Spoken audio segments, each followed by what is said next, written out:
Bonjour et bienvenue sur le plateau d'ABC Doc. Je suis le docteur Cuvier, oncocénologue au Centre des maladies du sein à l'hôpital Saint-Louis. Nous allons aujourd'hui parler du cancer du sein localisé en l'illustrant avec le parcours d'une patiente. Avec moi sur le plateau, Madame Touché, la patiente qui vient de terminer les traitements, et Nadja Sondarji, qui est infirmière coordonnatrice dans le service. Bonjour. Actuellement, en France, on diagnostique environ 52 000 cancers du sein chaque année. Les circonstances de découverte sont cliniques, avec la découverte d'une masse, d'un écoulement, d'une déformation, et souvent radiologiques, et maintenant de plus en plus dans le cadre du dépistage systématique qui propose aux femmes, à partir de 50 ans, une mammographie tous les 2 ans. Madame Touché, pouvez-vous nous dire comment vous êtes arrivée au diagnostic de cancer du sein? Qu'est-ce qui vous a amené à consulter à Saint-Louis? Eh bien, chaque mois, en fin de cycle, je me palpe les seins et il est arrivé un moment où effectivement j'ai senti une boule dans mon sein. Donc là, je suis allée voir mon généraliste qui m'a envoyé vers un radiologue pour faire une échographie et une mammographie du sein. Voilà. Et après donc, ce bilan radiologique, vous avez été adressé à la consultation du Centre des maladies du sein de Saint-Louis. Oui. On vous a reçu en consultation. Oui. Après un examen clinique et l'étude de vos radiologies, on vous a proposé une biopsie. Tout à fait. Donc la biopsie, c'est un prélèvement qui permet d'obtenir le diagnostic et de déterminer de quel type de masse, de tumeur ou d'anomalie il s'agit. Vous pouvez nous expliquer comment s'est déroulée cette microbiopsie? Je pense que c'était une microbiopsie. C'était une microbiopsie. Eh bien, dans un premier temps, on nous endort la peau du sein pour éviter qu'on ressente une douleur. Ensuite, on vient refaire une autre anesthésie plus profonde. Et j'ai suivi ensuite, donc un prélèvement est fait de la masse, mais tout ça sous image. Et puis voilà, quoi, donc sans trop de douleur, plus d'appréhension et de peur, mais pas trop de douleur, quoi. Et ça a duré une demi-heure 30 minutes, oui. 30 minutes environ. Et donc, une semaine après cette biopsie, vous avez dû revenir en consultation. Oui. Où là, on vous a annoncé le diagnostic de cancer du sein. Oui. Après le diagnostic, on prescrit un bilan d'extension.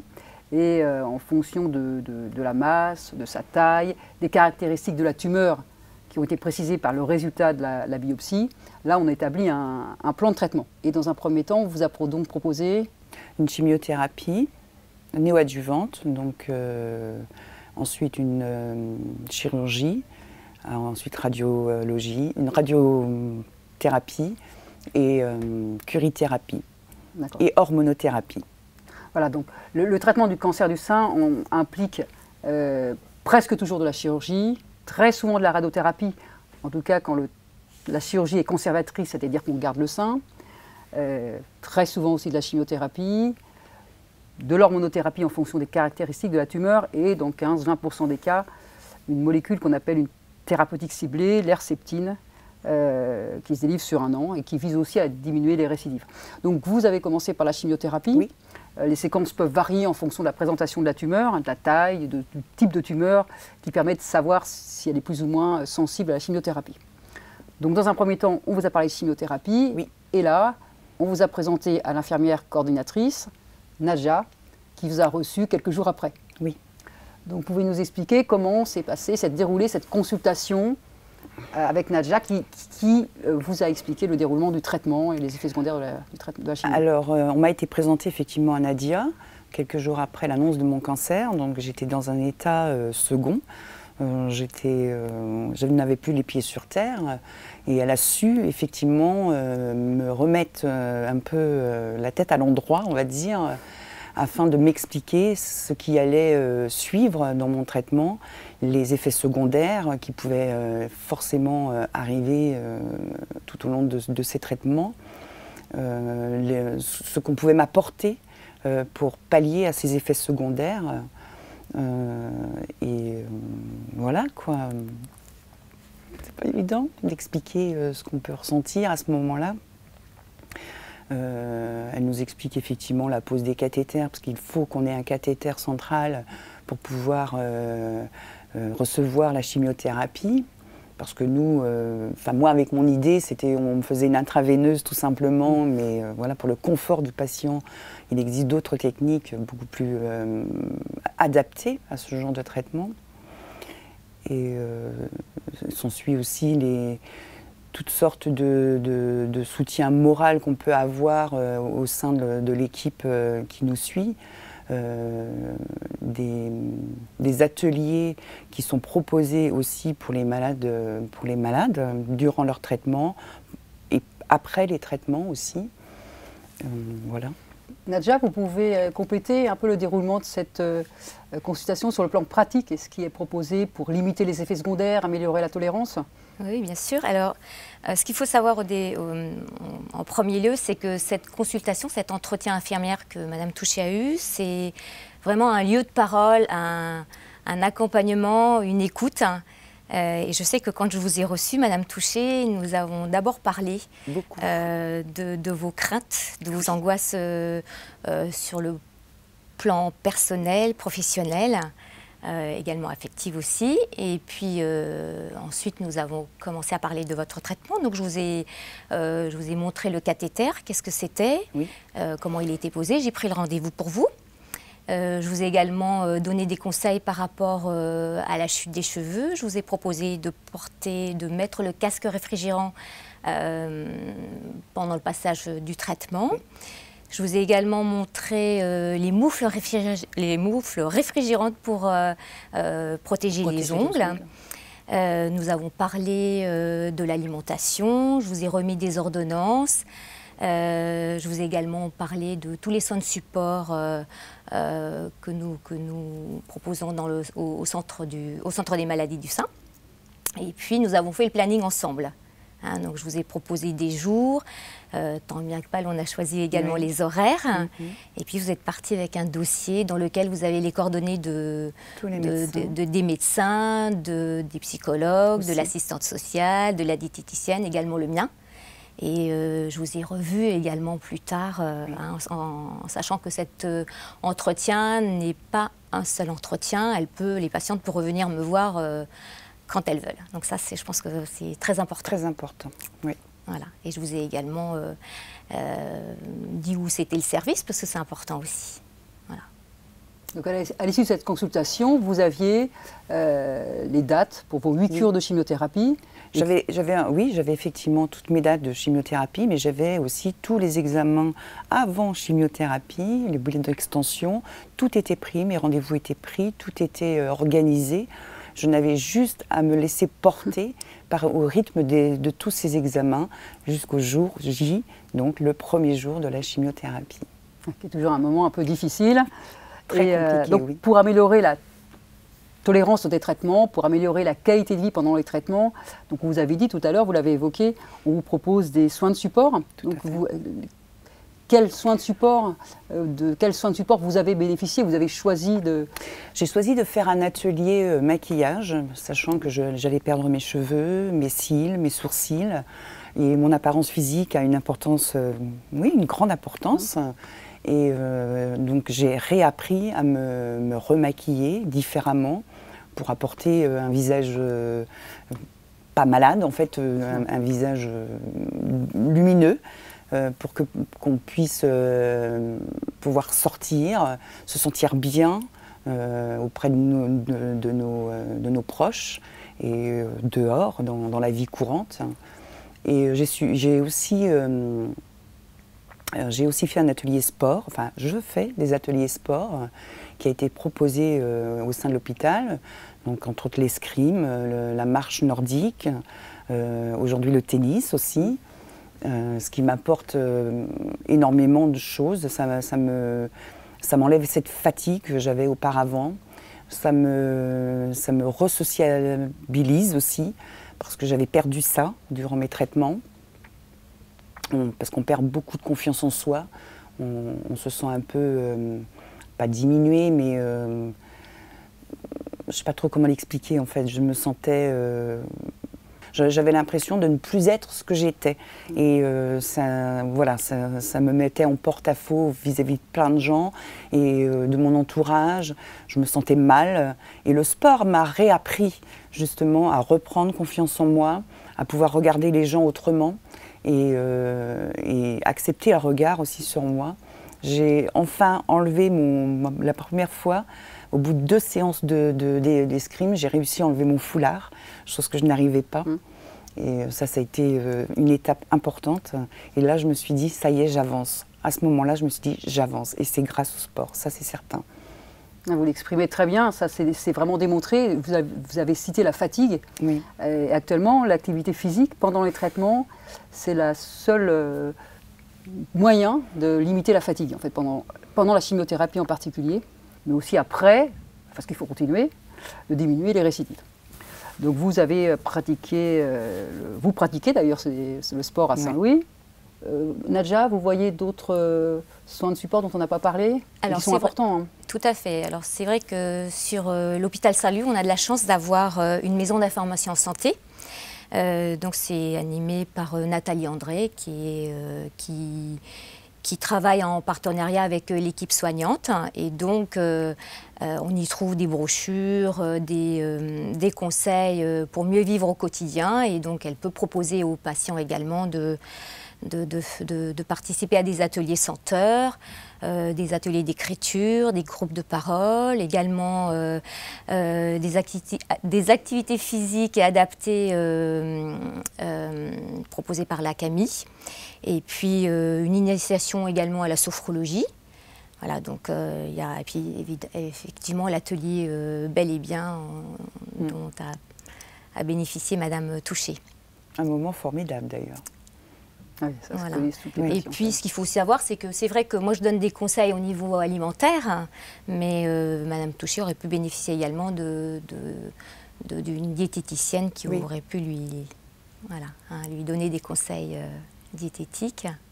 Donc, vous avez reçu les 8 séances de chimiothérapie, espacées de 3 semaines, dans une structure ambulatoire. À chaque fois, il faut venir environ 2 heures, 2 heures et demie à l'hôpital.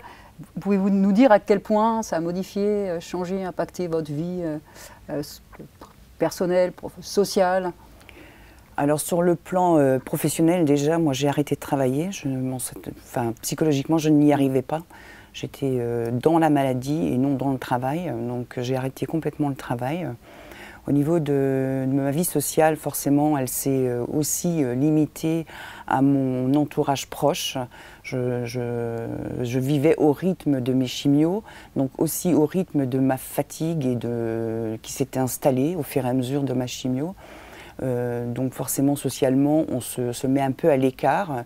On a besoin de se recentrer et aussi d'avancer dans cette maladie, mais faire un travail sur soi pour pouvoir aller à la prochaine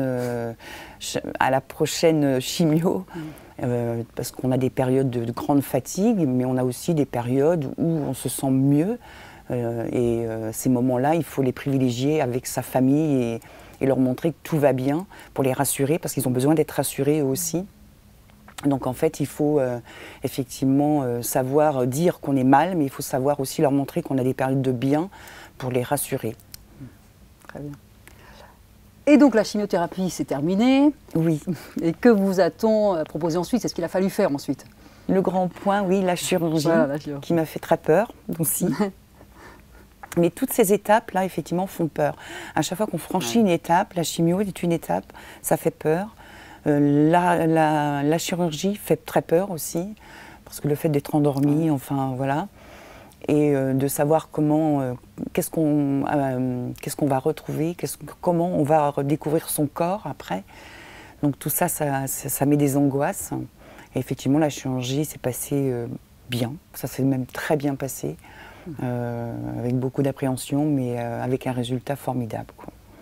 J'ai subi donc une tumérectomie, et de par le fait d'avoir une chimio néoadjuvante qui a fonctionné. Voilà, la chimiothérapie adjuvante, donc on commence par la chimiothérapie, on appelle ça aussi la chimiothérapie première, a pour objectif en particulier de diminuer le volume tumoral pour permettre une chirurgie conservatrice, donc enlever la tumeur tout en gardant le sein. Donc, la chirurgie du sein, c'est systématique dans la prise en charge d'un cancer du sein localisé, sauf vraiment contre-indication chirurgicale chez une très vieille dame, par exemple. Et elle est donc, quand on peut, conservatrice, on garde le sein, mais il y a encore des indications de mastectomie. On enlève l'ensemble de la glande mammaire. Toujours associé, il y a un geste au niveau axillaire. Oui.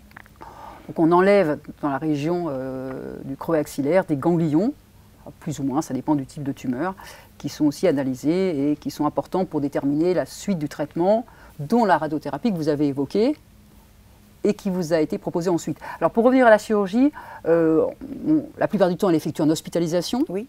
Mais ça avance, on peut proposer, on développe maintenant aussi la chirurgie ambulatoire. Bon, c'est vraiment pour les patientes qui préfèrent sortir très vite. En général, ce sont des patientes qui n'habitent pas très loin de l'hôpital aussi. Mais ça se développe. Donc, en général, autrement, les gens restent 2, 3, 4 jours à l'hôpital.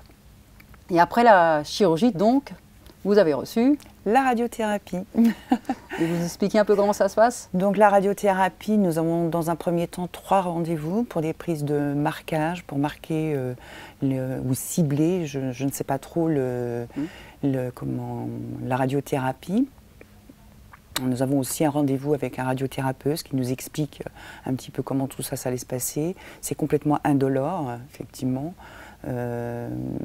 Ensuite, les séances, c'est sur une semaine, c'est 4 jours, avec quelques jours de repos. Et ça dure vraiment quelques minutes. Entre le moment où on arrive et le moment où ça se termine, il se passe 15 minutes de séance. Voilà. Oui, une séance est assez rapide, mais c'est vrai que c'est assez long dans le temps, puisque la radiothérapie s'étale sur 3 à 5 semaines, en fonction, alors il y a plusieurs techniques, mais ça dépend en fait surtout si le sein a été conservé ou non. Donc c'est ambulatoire. L'objectif de la radiothérapie, c'est de diminuer le taux des récidives locales. Donc dans le sein lui-même, si on a conservé le sein, ou éventuellement sur la paroi, sur la peau, ou dans les aires ganglionnaires, dans tous les cas pour les aires ganglionnaires. Alors là aussi, il y a des techniques, ça avance la radiothérapie, donc on a des techniques plus rapides, plus confortables, comme pour des toutes petites tumeurs, et surtout chez les patients plus âgés, pour lesquels ça peut être compliqué de venir si souvent à l'hôpital pour la radiothérapie derrière. Donc on propose maintenant, donc à ces dames plus âgées, avec des petits cancers, de la radiothérapie péropératoire. C'est-à-dire que pendant l'opération, le sein n'est pas refermé encore, on met une boule qui va délivrer les rayons. Et ces patients n'ont plus pas besoin de revenir ensuite à l'hôpital pour toutes ces séances de radiothérapie. Donc ça reste des indications limitées, mais bon, c'est un progrès notable pour les dames qui sont plus âgées. Après, vous avez eu une curithérapie, je pense. Tout à fait, oui. Qui était aussi un moment un peu difficile à appréhender. Oui. Donc c'est une forme de surdosage, faut dire que, enfin pas de surdosage, pardon, une surimpression. Il faut délivrer un peu plus de rayons là où il y avait la tumeur. Exactement. Et effectivement, ça reste un acte un peu angoissant. On ne sait pas trop comment ça va se passer, mais toujours est-il que c'est sans douleur. On ressent quelques petites piqûres lorsqu'ils endorment le sein, mais une fois que le sein est endormi, on n'a aucune douleur, vraiment aucune douleur. Et le passage de quand on passe sous une machine, et cette machine-là, ça dure vraiment quelques minutes. Je crois que je devais avoir 2 séances de 7 minutes, une le matin, on laissait passer 5 heures, j'étais dans une salle de repos, et ensuite je redescendais refaire une séance de quelques minutes, toujours de 7 minutes il me semble. Et ensuite, on m'enlevait tout le matériel qui était dans mon sein. Et voilà, et je suis rentrée à la maison le soir. C'était fini pour la radiothérapie. C'était fini pour la radiothérapie. Ça a été le point final de tous les traitements. De tout le traitement d'ailleurs, pour vous. Voilà. Alors, juste pour revenir sur cette curithérapie, c'est une technique de surimpression qu'on fait à Saint-Louis depuis 30 ans. Alors, dans d'autres centres, où ils ont un peu moins l'habitude, où ils ont choisi de ne pas faire ça, la surimpression se délivre en radiothérapie externe, comme la première partie, comme les 5 semaines que vous avez reçues. Il y a 2 semaines supplémentaires, même principe, en externe, donc au niveau du volume de la tumeur initiale. Donc ça, il y a des techniques avec des résultats qui sont similaires. La curithérapie, c'est beaucoup plus rapide. Ça se fait en une seule journée. Alors après, pour vous, le traitement était terminé. Oui. Donc ça dépend du type de tumeur, des caractéristiques initiales de la tumeur, ce qu'on appelle le phénotype.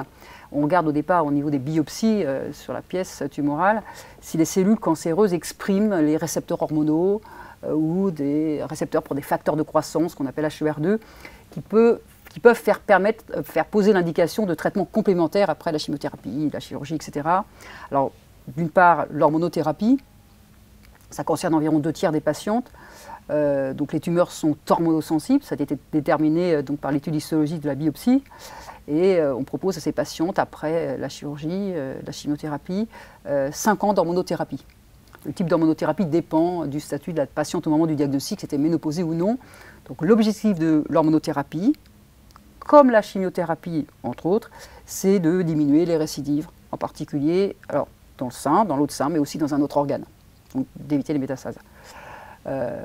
Et puis, chez 15-20% des patientes, après aussi la fin de la chimiothérapie, la chirurgie, il peut y avoir un traitement, une thérapeutique ciblée, qu'on appelle le trastuzumab, qui est un anti-HER2. Donc, pour ça, ça ne s'intéresse qu'aux tumeurs qui surexpriment ce récepteur.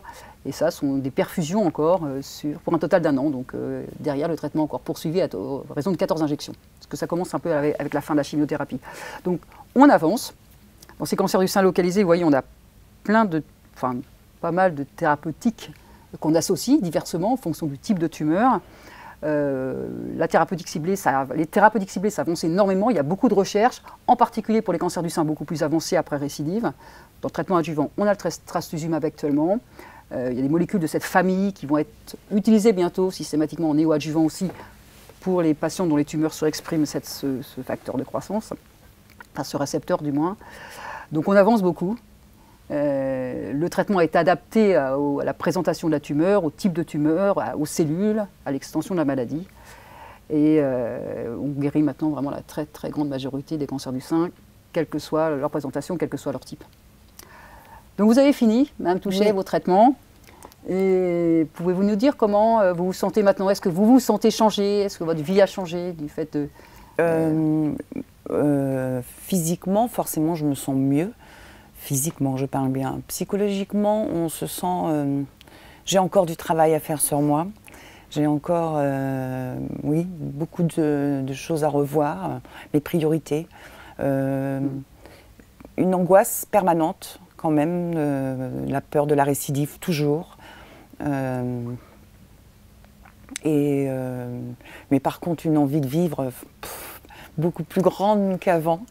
Je sais que j'ai perdu de ma légèreté, ça c'est certain, j'ai perdu beaucoup de légèreté, de ma légèreté, mais j'ai gagné autre chose, j'ai découvert des gens qui eux aussi étaient atteints de la maladie, qui avaient une force en eux incroyable. J'ai puisé en eux cette force et j'espère aujourd'hui pouvoir la retransmettre à certaines personnes. Si elles en ont besoin, je serai aujourd'hui présente pour elles, parce que je sais que c'est un lien fort qui nous lie. Toutes les femmes qui ont été atteintes d'un cancer du sein que je connais, on est liés, même si on ne se connaît pas vraiment, on est quand même liés les unes aux autres. Il y a une solidarité qui s'installe. Et moi, au jour d'aujourd'hui, c'est ce dont je veux faire. Voilà, c'est apporter ma petite pierre à ces femmes-là. Si je peux les aider dans n'importe quoi, voilà. Et je sais que moi, effectivement, j'ai changé mes priorités et j'ai envie d'apporter aussi ce dont on m'a donné, moi. Et je remercie je remercie Nadia. Ça, c'était important, c'est un moment, parce que je sais que le jour où je l'ai rencontrée, elle m'a sauvé la vie. Parce que ce jour-là, j'avais baissé les bras. Le jour que je l'ai vue, j'ai baissé les bras. Et elle m'a sauvé la vie, elle m'a remis sur les rails en me disant « Vous allez y arriver, il n'y a pas de raison ». Et je sais que c'est grâce à elle. J'ai ce souvenir-là très fort. On en a reparlé plusieurs fois. C'est vrai. Et je sais que ça a été un moment très intense dans ma vie, ce passage dans son bureau. Et il était important pour moi de la rencontrer. Merci. Merci Madame Touchet pour ce témoignage très instructif et très émouvant. Merci Nadja. Merci. Et au revoir et merci.